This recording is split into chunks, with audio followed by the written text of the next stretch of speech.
When one hears the name of Versailles, an image inevitably arises. The radiant palace of mirrors and gold, the apotheosis of French absolutism, the stage where Louis XIV, the Sun King, proclaimed the divine majesty of the monarchy. The Hall of Mirrors, that immense gallery of glass and light, has been immortalized in paintings and engravings as the very embodiment of royal grandeur.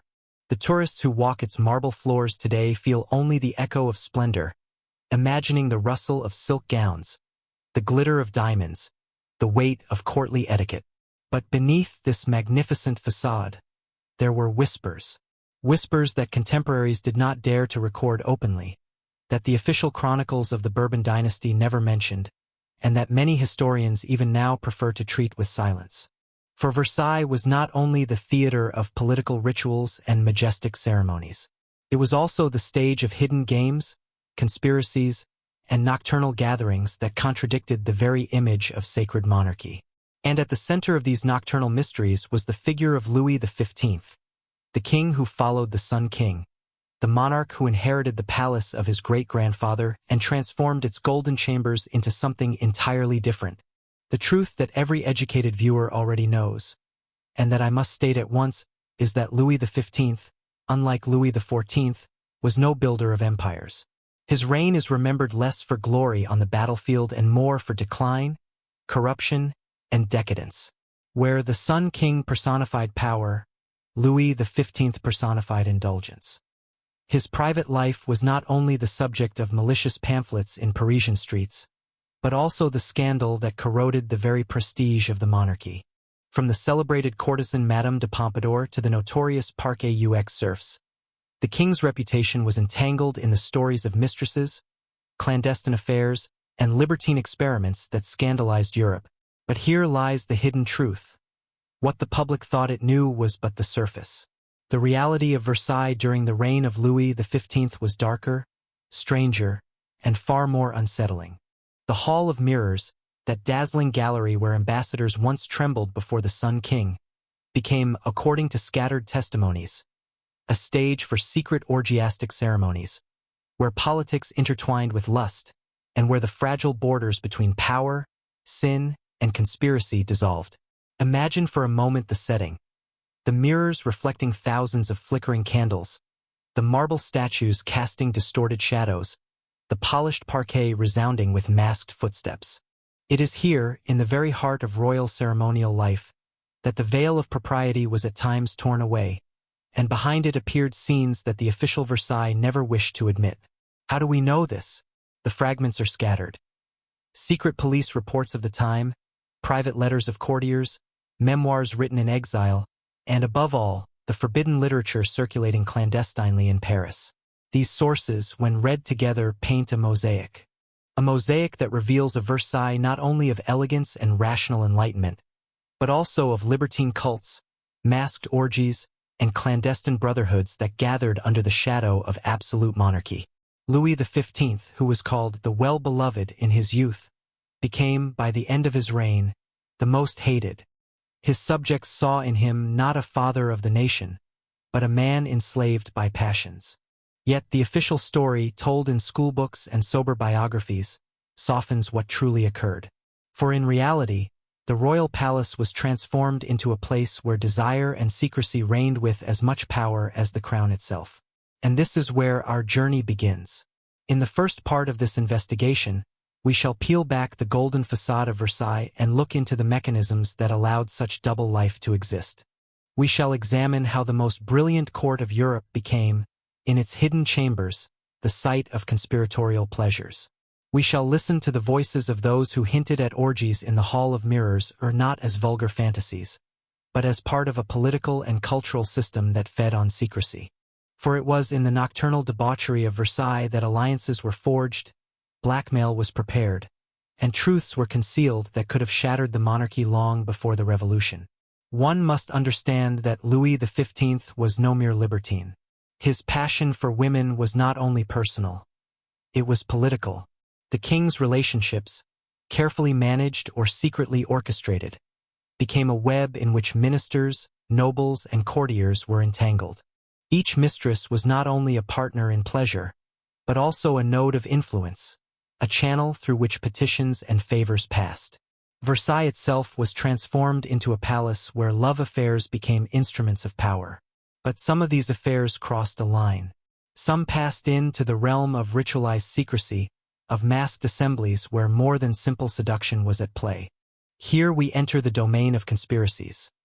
The suspicion that libertine circles at Versailles were connected to secret societies, that behind orgies and masked pleasures lay hidden networks of influence, even the whisper of occult practices. Do I exaggerate? One need only read the forbidden pamphlets that circulated in Paris during the mid-18th century. They accused the king not only of excess, but of perversions enacted in the most sacred halls of the palace. The Hall of Mirrors, they claimed, had seen nights where masks and nudity mingled, where courtiers disguised as mythological deities enacted scenes of unrestrained lust. At first, such tales seem like scandalous inventions of enemies.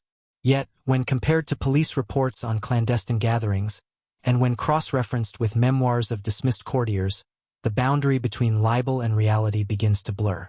Thus, as we proceed deeper into the story, I ask you, the listener, to suspend disbelief.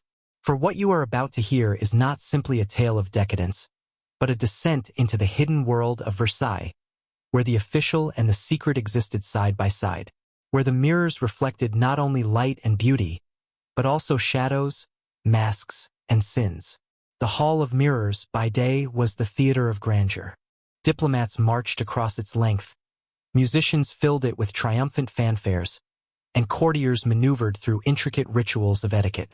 But at night, when the courtly ceremonies ended and the candles burned low, another life awoke within its mirrored walls. The first fragments of this hidden life emerge from unexpected sources. The memoirs of dismissed courtiers, the notes of the lieutenant of police in Paris, and the venomous but revealing pamphlets that spread like wildfire through the cafés of the capital. None of these texts in isolation is sufficient proof.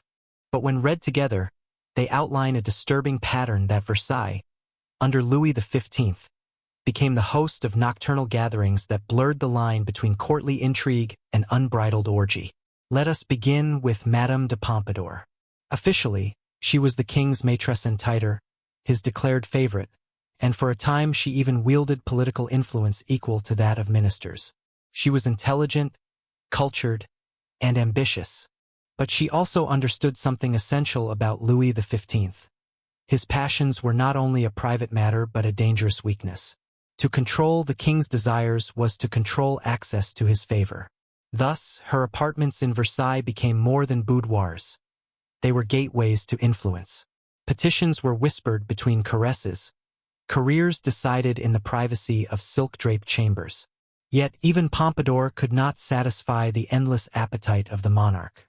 By the mid-1750s, her health waned, and she arranged for the king to be supplied with a steady flow of young mistresses. Some were drawn from noble families, others from the Parisian bourgeoisie. But most scandalous of all was the creation of the Parc aux Cerfs, a secret house in Versailles where a rotating harem of girls, some hardly older than 16, were kept for the king's pleasure. What does this tell us? That for Louis XV, desire was systematized, institutionalized. And where such a system existed, it was inevitable that it spilled into more elaborate spectacles.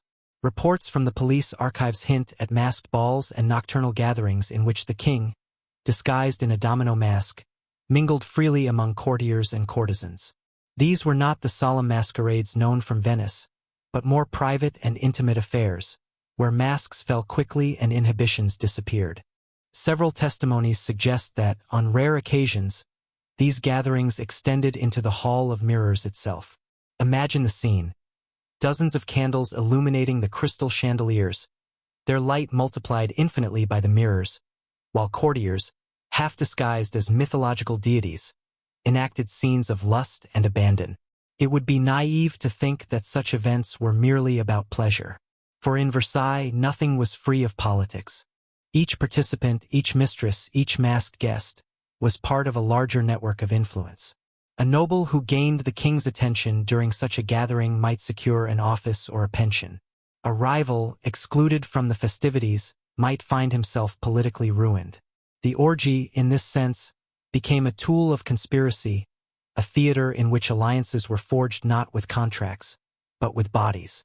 Consider the testimony of Charles Call, a playwright and satirist of the time, who hinted in his journal at nights where Venus and Bacchus preside, and where the mirrors of Versailles reflect not majesty, but debauchery. Though vague, such testimony corresponds with reports of secret police agents, who noted the unusual comings and goings at the palace long after midnight. These notes, dry and factual, describe carriages arriving discreetly, veiled women escorted by trusted guards, and the shutting of doors that led not to ceremonies, but to hidden revelries. And then there are the pamphlets, printed anonymously, smuggled through Paris, and eagerly read by a public hungry for scandal. They painted Versailles as a den of vice. One such pamphlet, The Amours of Louis XV, described in lurid detail the supposed orgies in the Hall of Mirrors, where courtiers performed obscene plays under the guise of mythology. At first, one is tempted to dismiss these as exaggerations. But the persistence of the theme across different sources suggests that behind the scandalous language lay a kernel of truth. More troubling still are the hints of secrecy that went beyond libertinage. In certain accounts, one encounters references to circles of initiation, rituals of Venus, and even nights of Bacchus and Pan. Such language suggests that some gatherings were structured, almost ceremonial, with roles assigned and rules observed. Was this mere metaphor, or were elements of occult practice woven into the orgiastic life of Versailles? It is difficult to say with certainty. Yet we know that the 18th century was a time of fascination with secret societies, with Freemasonry, and with clandestine brotherhoods that blurred the lines between philosophy, politics, and ritual. Could Versailles have been touched by these currents? One police report, dated 1757, speaks of a masked assembly in which certain courtiers invoked the gods of antiquity, in words that sounded less like jest and more like ritual. The document is frustratingly brief, but it gives us a glimpse of the atmosphere. A Versailles where masquerade, desire, and conspiracy merged into one. Thus we begin to see the Hall of Mirrors not only as a place of splendor, but as a stage of duplicity. By day it was the gallery of kings. By night, it became a labyrinth of masks and whispers, where pleasure was indistinguishable from intrigue, and the consequences were grave. The growing awareness of these nocturnal debaucheries spread beyond the palace walls. Parisian society, ever eager for scandal, consumed the rumors with insatiable appetite. Respect for the monarchy declined. The king, once the well-beloved, became the subject of mockery, painted in libels as a slave of lust. What was once whispered in Versailles soon became shouted in the streets of Paris. That the monarchy itself was rotten, corroded not only by financial corruption but by moral decadence. But the story does not end here. For the orgies of Versailles were not only the symptom of a decaying monarchy. They were also the backdrop for deeper conspiracies, intrigues that linked mistresses to ministers, secret societies to courtiers, and which would, in time, undermine the very foundation of royal authority. The Hall of Mirrors, in its silent glass, reflected it all. And behind every reflection was a shadow. The orgies of Versailles, scandalous as they were, might have remained nothing more than salacious tales, a decadent footnote in the history of the Bourbons, if not for one fact. In Versailles, pleasure and politics could never be separated. Behind every caress lurked an intrigue. Behind every masked reveler stood an ambition. And the mirrors of Versailles, which reflected the bodies of the participants, also reflected the darker reality of power games played in the shadows. By the middle of the 18th century, the monarchy of Louis XV had already begun to lose the aura of invincibility that his great-grandfather, Louis XIV, had so carefully cultivated. Defeats in war, mounting debts, and unpopular taxation eroded the king's prestige. Against this backdrop, the king's libertine excesses became more than personal weaknesses. They became weapons. Weapons for courtiers who sought advancement, for mistresses who sought influence, and for political enemies who sought to undermine the monarchy itself. The key mechanism was blackmail. To participate in the nocturnal spectacles of Versailles was to hold secrets that could elevate or destroy. A courtier who shared in the king's masked pleasures could later use his knowledge as leverage. A mistress who witnessed the king's most intimate vices could wield influence disproportionate to her station. Even those who merely circulated rumors profited, for in the economy of Versailles, information was currency. One of the most striking examples concerns the famous courtesan Madame du Barry, who succeeded Madame de Pompadour as the king's favorite. She was mocked as vulgar, accused of being nothing more than a former prostitute elevated to royal mistress. Yet what truly made her powerful was her access to the king's most private moments. With a word, she could destroy a rival's reputation. With a whisper, she could sway appointments and favors. Du Barry's power did not stem from court etiquette. It stemmed from intimacy, from the hidden life of Versailles that no official chronicle dared to record. But blackmail was not confined to the women of the court. Ministers and nobles too sought to entangle the king in webs of secrecy. Documents preserved in the archives of the police show that certain courtiers deliberately encouraged orgiastic gatherings, supplying young women and exotic entertainments, precisely to compromise their rivals. Those who indulged too freely could later be denounced, their reputations shattered, their political careers ended. In such a way, the debauchery of Versailles became an elaborate trap, a gilded snare that caught even the most cautious. And then there were the secret societies. The 18th century was the age of the Enlightenment, but it was also the age of Freemasonry, Rosicrucian brotherhoods, and clandestine circles that mixed philosophy with ritual. Paris swarmed with lodges where aristocrats, intellectuals, and even members of the clergy debated liberty, reason, and the mysteries of the occult. It would be naive to think that Versailles remained untouched by this current. Several testimonies hint that the masked orgies in the Hall of Mirrors occasionally adopted a ritualistic air, invoking the names of classical deities not merely as jest, but as part of structured ceremonies.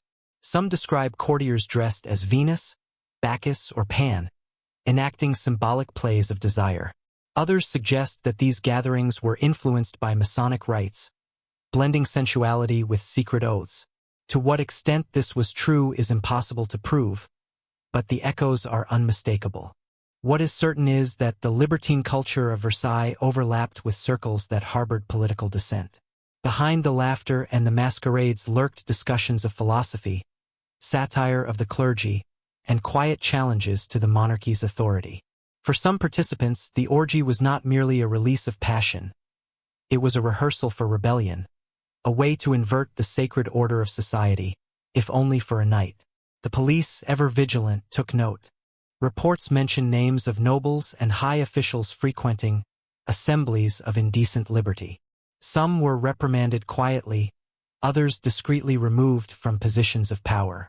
But many were untouchable, shielded by proximity to the king. To expose them would have been to expose Louis XV himself. And so, silence prevailed, a silence that fed resentment in Paris, where the people increasingly believed that the monarchy was corrupted to its very core. We must also consider the international dimension. Foreign ambassadors, ever eager to gather intelligence, paid close attention to the king's nocturnal life. Some even sought access to these private gatherings, knowing that secrets revealed in passion could be relayed back to their governments. In such moments, Versailles ceased to be merely the palace of France. It became a marketplace of secrets, a stage where diplomacy was conducted not through treaties, but through seduction. There are even hints, fragile but persistent, that the king himself was not entirely blind to this game. Some suggest that Louis XV used the orgies as a way to observe his courtiers, to test their loyalty, to see who could be trusted and who would betray. If true, it would mean that the debauchery of Versailles was not only a symptom of weakness, but also a perverse tool of governance. But whether the king was manipulator or manipulated remains an enigma. The consequences, however, are clear. By the later decades of the 18th century, Versailles was spoken of in Paris not as a temple of majesty, but as a brothel of power. Pamphleteers accused the king of sacrificing the dignity of the crown upon the altar of lust. Philosophers, even those who enjoyed court patronage, could not resist satirizing the corruption of the monarchy. And the people, suffering from hunger and taxation, looked at the gilded palace with growing hatred. The mirrors that once symbolized the glory of France had become, in the popular imagination, mirrors of sin. And behind their reflection lay conspiracies, secrets, and betrayals that no royal edict could conceal. Thus, the story of Versailles in the reign of Louis XV is not merely a tale of indulgence. It is a tale of how masks of lust became masks of power, how orgies became conspiracies, how the most beautiful palace in Europe concealed the most dangerous secrets of a dying monarchy. By the final decades of his reign, Louis XV was no longer the beloved king of his youth. The orgies of Versailles, the endless mistresses, the corruption of favors, all of these, once hidden behind the gilded mirrors, had seeped into the consciousness of France. What had been whispered in salons now shouted from the pages of clandestine pamphlets. And what had once been the proudest palace of Europe was increasingly seen as the symbol of rot at the heart of monarchy. The king himself seemed to sense the decay. Accounts from courtiers describe a monarch withdrawn, melancholy, weighed down not only by illness but by the knowledge that he had squandered the majesty inherited from Louis XIV. And yet, even as his body weakened, the machinery of secret pleasures continued. The Parc aux Cerfs still received its guests. Dubarry still reigned as favorite, and the palace still hummed with rumors of nights where the mirrors reflected more shame than glory. The French people, meanwhile, endured hunger, taxation, and the humiliation of military defeats. They read the pamphlets, obscene, venomous, but irresistibly captivating, that portrayed their king as a satyr, their queen as complicit, and Versailles as a brothel. It mattered little whether the tales were exaggerated. What mattered was belief. And by the 1770s, the people believed, with all the fury of the betrayed, that their monarchy was corrupt beyond redemption. The most notorious of these pamphlets accused Louis XV of transforming the Hall of Mirrors into a temple of debauchery, where courtiers disguised as gods enacted rites of lust while the people starved outside the gates. To the common imagination, Versailles was not only distant, it was obscene. The Golden Palace no longer represented majesty. It represented insult. Nor were the consequences confined to reputation. The system of blackmail, secrecy, and conspiracy that had grown from the king's nocturnal excesses weakened the monarchy's very foundations. Ministers were appointed not for talent, but for proximity to mistresses. Nobles secured pensions through whisperings in boudoirs rather than through service to the crown. Enemies of the monarchy collected secrets like weapons, waiting for the day when exposure would cause collapse. And collapse came, if not under Louis XV, then under his grandson. For the revolution that would explode in 1789 was fueled not only by hunger and Enlightenment ideals, but by decades of whispered scandal. The people did not rise against a glorious king. They rose against a monarchy that, in their eyes, had long since traded dignity for vice. The Hall of Mirrors itself would bear witness to this transformation. In 1919, it would host the signing of the Treaty of Versailles, ending the First World War. In 1871, it would echo with the proclamation of the German Empire. But before these moments of world history, it had already played its darker role, as the silent witness to the Knights of Louis XV. A witness whose mirrors reflected the collapse of sacred monarchy into ridicule. Let us be clear. Not every tale of Versailles orgies is fact. Many were exaggerations, some outright inventions. But in history, perception is as powerful as truth. The very possibility that the king and his courtiers indulged in masked orgies beneath chandeliers was enough to erode the monarchy's sanctity. The image of a king drowning in pleasure while his people drowned in poverty became the most dangerous weapon of all. And so, when Louis XV died in 1774, unloved and mourned by few, the silence of the Hall of Mirrors was heavy with irony. The king who had inherited the greatest palace in Europe had left behind a legacy not of majesty, but of scandal. His grandson, Louis XVI, would attempt to restore dignity, but the rot was too deep. The whispers of Versailles could not be silenced, and in time they would merge with the roar of revolution. Thus ends the tale. The orgies of Versailles, the conspiracies behind the masks, the gilded nights that corroded a throne. It is a story not only of lust but of power, not only of secrecy but of politics, not only of mirrors but of shadows. And it reminds us of a truth as old as history itself, that when rulers trade majesty for excess, when they confuse their throne with their bed, when they transform their palaces into stages of secrecy, then their fall is inevitable. The Hall of Mirrors, in all its splendor, still stands today. Tourists admire the chandeliers, the paintings, the endless reflections. Few suspect the shadows those mirrors once held. Few hear the faint echoes of masked laughter, of whispered conspiracies, of nights where monarchy forgot its sacred role. But if one listens carefully, beyond the brilliance of glass and gold, one may still sense it, the silence of the mirrors, holding secrets they will never reveal.